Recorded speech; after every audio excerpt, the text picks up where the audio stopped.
Hari-hari berlalu, semakin aku berusaha melarikan diri, semakin aku merasa diriku semakin terjebak.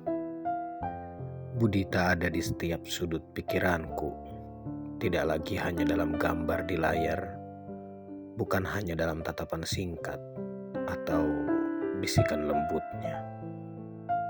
Tidak, sekarang dia ada di dalam diriku, merasuk dalam darahku, menyesap setiap keinginan yang mulai menguasai tubuhku. Aku tidak bisa berhenti memikirkan wajahnya.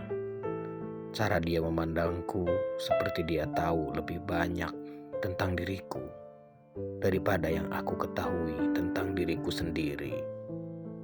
Aku mencoba untuk menghindarinya.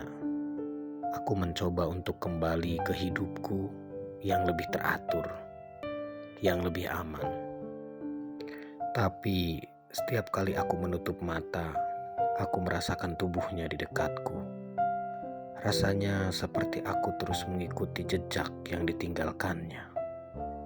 Meskipun aku tahu itu berbahaya. Suatu malam, ketika aku sudah hampir melupakan dia, atau setidaknya berusaha, aku mendapat pesan darinya. Pesan yang membuat hatiku berdegup kencang. Kamu ingin lari, Raffi? Kamu sudah ada dalam permainan ini. Tak ada jalan keluar. Aku sungguh terkejut. Tapi sebelum aku sempat membalas, suara halusnya sudah terdengar di seberang sana. Apa kamu tidak ingin tahu bagaimana rasanya berada di sini lagi? Rasakan, Raffi. Rasa yang tidak akan kamu lupakan. Begitu ucapnya. Tak ada yang bisa kutunggu. Tak ada alasan untuk menahan diri. Aku sudah jatuh terlalu dalam. Begitu aku masuk ke kamar hotel yang sudah terlalu sering aku kunjungi, aku merasa sesuatu yang berbeda. Ada perasaan aneh yang menggelayuti udara. Seolah segala sesuatu menjadi sangat nyata dan sangat intens. Dia sudah menungguku. Lagi-lagi Budita dengan gaun malam yang begitu mempesona berdiri di depan aku. Senyumnya seperti setengah kebohongan. Tidak ada rasa sayang di dalamnya. Hanya dorongan. Hanya keinginan yang sama. Kami sudah melewati batas. Saat aku melangkah mendekat, dia tidak menunggu untuk mengundangku. Sebaliknya, dia yang menarik tubuhku dengan lembut ke dalam pelukannya. Tidak ada kata-kata, hanya tatapan yang tak bisa dipahami. Tangan Budita menyentuh wajahku, menuntun bibirku ke bibirnya. Ciumannya panas, penuh desakan, seolah menginginkan sesuatu yang lebih dari sekedar tubuh, sesuatu yang lebih dalam dari sekedar percakapan fisik. Dia mulai berbicara lagi, kali ini dengan suara yang hampir berbisik, tapi cukup untuk membuat aku merasa terperangkap dan terikat. Aku tahu kamu tak bisa menahan ini. Kamu bukan hanya menginginkanku, kamu membutuhkanku, ucap Budita. Dan saat itu, aku tahu aku sudah berada di titik tanpa jalan kembali. Aku tidak bisa lagi berpura-pura, tidak bisa lagi melawan apa yang ada di dalam diriku. Aku sudah menjadi bagian dari permainannya, bagian dari dunia yang lebih dalam, yang lebih gelap, dan lebih berbahaya. Aku berusaha untuk membalikan tubuhku, mencari sedikit jarak. Tapi Budita dengan cepat mendekat. Tangannya menjalar ke belakang, memeluk tubuhku dengan rapat. Aku bisa merasakan panas tubuhnya yang mengalir masuk ke dalam setiap pori kulitku, membuatku semakin kehilangan kendali. Sekarang kamu tahu, Raffi, ini bukan hanya tentang tubuh. Ini tentang kekuatan yang lebih besar. Dan kamu tak bisa keluar dari sini, ucap Budita pelan. Aku mulai menyadari bahwa aku bukan hanya terperangkap dalam permainan fisiknya. Budita telah memasuki pikiranku, mengubah cara aku melihat dunia dan cara aku merasakan setiap sentuhan. Semuanya dipenuhi oleh dia, Budita. Keinginannya, perintahnya, dan aku tak lagi bisa membedakan di mana aku berhenti dan di mana dia dimulai.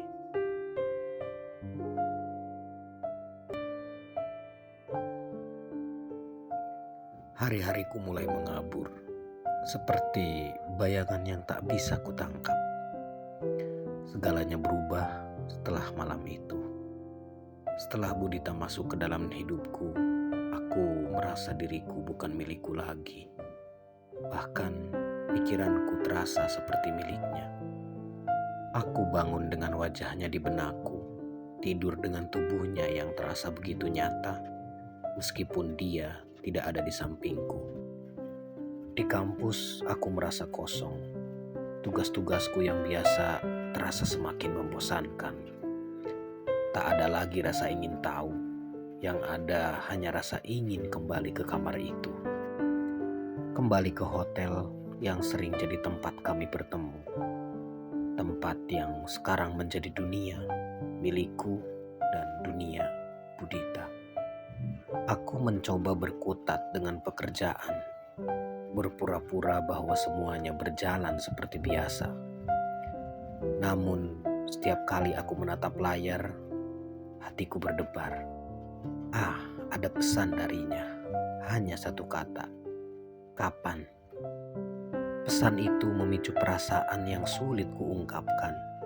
Tidak hanya hasrat, tetapi juga sebuah kebutuhan yang lebih dalam. Kebutuhan untuk merasakan kekuasaannya, kebutuhan untuk mendengarkan suaranya, dan kebutuhan yang semakin menguasai diriku. Kebohongan-kebohongan kecil mulai terjalin. Aku mulai menutupi kenyataan. Aku mengabaikan teman-teman, menghindari keluarga, semua demi sebuah perasaan yang semakin kuat. Perasaan yang tidak lagi bisa kutahan.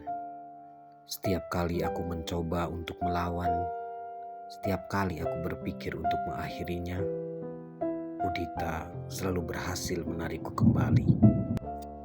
Suaranya di telepon, sentuhannya di pesan singkat, semuanya membangkitkan hasrat yang lebih dalam. Dan ketika akhirnya aku bertemu dengannya lagi di kamar hotel itu, semuanya berubah. Budita tak lagi menjadi sekedar wanita yang menggoda. Sekarang dia adalah penguasa, dan aku adalah orang yang terperangkap di dalam permainannya. Aku masuk ke kamar dan melihatnya duduk di kursi. Matanya penuh dengan pemahaman yang tak bisa aku hindari. Begitu dia memandangku, aku tahu aku telah kalah. Sudah waktunya kamu berhenti berpura-pura, katanya sambil tersenyum kecil. Kamu sudah menjadi bagian dari permainan ini. Kamu akan selalu kembali padaku, Raffi. Budita menambahkan. Aku berdiri diam, tak tahu harus berkata apa. Aku ingin menentang, ingin merasa bebas. Tapi tak ada suara yang keluar dari mulutku. Hanya tubuhku yang bergerak mendekat ke arahnya. Seolah aku tak punya kendali lagi. Budita berdiri, mendekat dan mengangkat daguku. Matanya yang tajam menembus ke dalam. Tak ada kata-kata lagi. Hanya tatapan yang membuatku merasa seperti aku hanyalah sebuah benda yang harus dia kendalikan. Kenapa kamu melawan, Raffi? Katanya dengan nada yang lembut. Kamu tahu, kamu tidak akan bisa menghindarinya. Dan begitu dia menyentuhku, aku merasa seluruh tubuhku lemas. Bukannya aku tidak ingin menolak, tapi aku tidak bisa. Setiap sentuhan, setiap kata darinya membuatku semakin terjerat dalam jaring yang dia buat. Dia tidak hanya menginginkan tubuhku, tapi dia juga menginginkan pikiranku.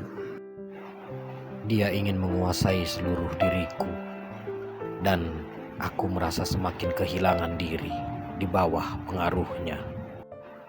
Aku merasakan kebingungan. Mengapa aku merasa ini adalah satu-satunya tempat yang aku inginkan? Mengapa dia begitu kuat dan begitu memikat? Aku berusaha untuk melawan, mencoba membebaskan diriku. Tapi seperti yang dia katakan, aku sudah terlalu dalam dan aku sudah terikat. Di kamar itu, Budita tahu satu hal yang pasti. Aku tak akan pernah bisa pergi darinya.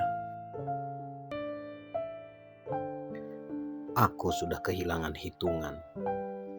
Berapa kali aku mengatakan akan berhenti, dan berapa kali aku mencoba untuk menolak, menjauh, bahkan menghapus kontaknya. Tapi semuanya selalu kembali. Dan malam itu semuanya meledak. Sesuatu dalam diriku menyerah, bukan karena lemah, tapi karena aku tahu aku memang tak pernah punya kendali. Dia menghubungiku lebih awal dari biasanya, tanpa kata, hanya lokasi dan waktu. Aku tahu ini akan berbeda, bukan sekedar pertemuan biasa. Saat aku tiba di hotel, suasananya tidak seperti biasanya. Lampu redup, tirai ditutup rapat, dan aroma parfum yang familiar menyambutku begitu pintu terbuka. Budita berdiri membelakangiku, mengenakan gaun panjang satin berwarna abu-abu. Lehernya tertutup anggun, tapi punggungnya terbuka, membiarkan kulitnya menyapa udara malam. Ia menoleh, matanya lembut tapi menusuk. Tak ada senyum malam ini, hanya sorot mata yang tak bisa aku lawan. Aku ingin kamu malam ini, katanya tenang. Tapi tidak seperti sebelumnya. Budita kemudian melanjutkan. Aku tak bertanya, aku hanya mendekat karena tubuhku sudah tahu caranya menyerah. Dan malam itu kami tidak tergesa-gesa, tidak terburu-buru. Semua dilakukan perlahan seperti menari dalam keheningan yang membakar. Setiap gerakan tubuhnya adalah racun dan pelukan. Setiap desahannya adalah jerat yang tak terlihat. Dan aku adalah tubuh yang terbakar oleh tangan-tangannya, oleh matanya, oleh suaranya yang mengalun di dekat telingaku. Aku tidak tahu di mana pikiranku malam itu. Yang ku tahu hanya nafasku dan nafasnya. Kulit kami saling mencari seperti dua bara yang tak lagi bisa dipisahkan. Aku menelusuri lekuk tubuhnya dengan perlahan, memuja setiap inci seolah malam itu adalah akhir dari segalanya. Tak ada lampu terang, hanya cahaya redup dan suara rintih pelan yang mengisi ruang. Dia menuntunku, membisikkan perintah yang lebih mirip rayuan, dan aku menuruti semuanya. Dalam pasrah, dalam takluk, dalam kenikmatan yang terlalu nyata untuk dilawan. Lalu setelah semua selesai, kami terdiam. Nafas masih memburu, keringat masih mengalir, tapi tak ada lagi yang perlu dikatakan. Dia berbaring di sampingku, punggungnya menghadapku, hening. Dan aku tahu, ini akan jadi terakhir kalinya. Mungkin dia tak pernah mengatakan itu, tapi perasaanku tahu. Esoknya aku bangun, dan tempat di sebelahku sudah kosong. Tak ada pesan, tak ada jejak. Hanya aroma samar parfumnya yang masih tertinggal di bantal. Budita pergi begitu saja. seolah dia hanya menyisakan kenangan, tapi bukan kenangan yang biasa. Dia meninggalkan rasa yang akan terus tinggal di tubuhku, di pikiranku, mungkin untuk selamanya. Aku berjalan keluar kamar dengan langkah berat. Dunia di luar terasa berbeda, bukan karena berubah, tapi karena aku sendiri yang telah berubah.